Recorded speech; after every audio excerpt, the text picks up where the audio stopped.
I wanted just to take a step back and take a moment. We've spoken a lot about smart cities, we've spoken a lot about this data, but this data is going to be underpinning all of the decisions and all of the thoughts we're going to go through over the next few years as we set ourselves off on this journey.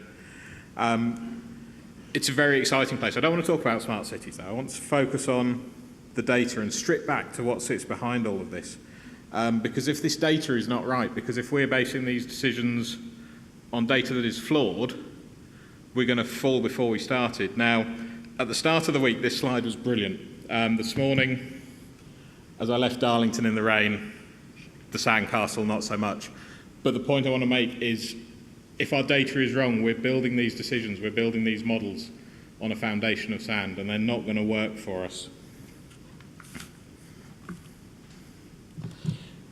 We're getting so much better with data. We're getting so much more understanding of the role it plays in what we're trying to deliver. You look at Highways England and the extensive LiDAR surveys they're doing to build their asset knowledge. I would wager most of you, if not all, have read an article in the last month saying drone inspections or drone technology is the future and has a new application. And it's brilliant, except when it's windy. You can't fly them. But we're learning a lot more about what to collect and how to collect it.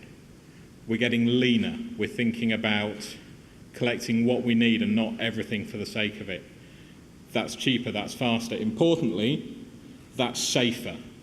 You know, data comes at a cost. Data comes at people working on the network, working trackside, working on the side of the carriageway. But once we've collected it, we have to maintain it as well. Out-of-date data is no use.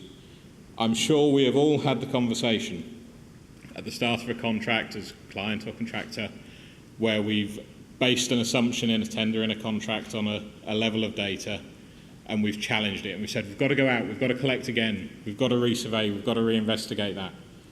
And that's cost and that's time and that's exposure. And to deliver the mandate we have here today, we don't have all of those things. We've got to look at new ways of working. We've got to look at ways where we can work together across businesses, across industries, and now across sector as well, with the multimodal focus. Bear with me. So I wanted to give a quick case study of a contract where we've done this. We took the existing model and frankly we turfed it out. We had a progressive client who wanted to do things differently. We had an opportunity, and rather than look at assets through an asset database as we normally would, we used a customer relationship management system. We put the customer at the centre, so we were focusing everything we were building around what the client wanted, and the client wanted a happy customer. So we used a cloud-based system. It's called Salesforce.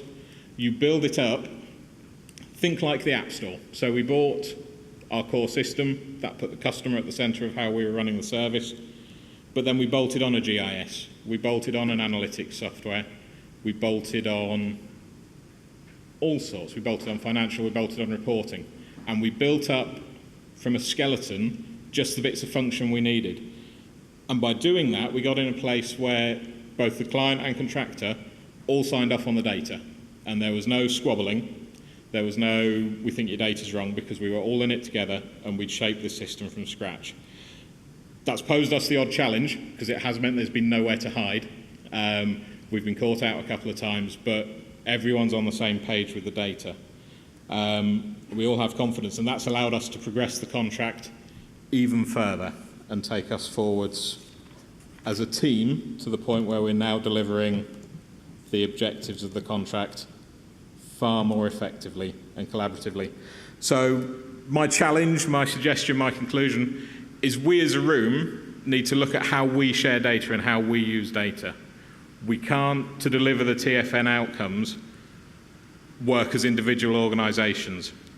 We have to have a way where we can collaborate and share, and importantly trust in each other's data, because this will come down to risk. But if every time we have a new proposal, a new scheme, a new piece of work we want to do, we can't go out and start from scratch and resurvey. That's not effective. We're going to be under scrutiny for every pound we spend.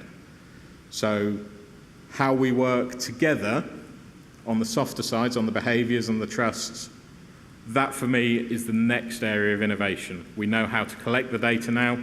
We now need to think about how we get best value out of it as an overall team. Thank you very much.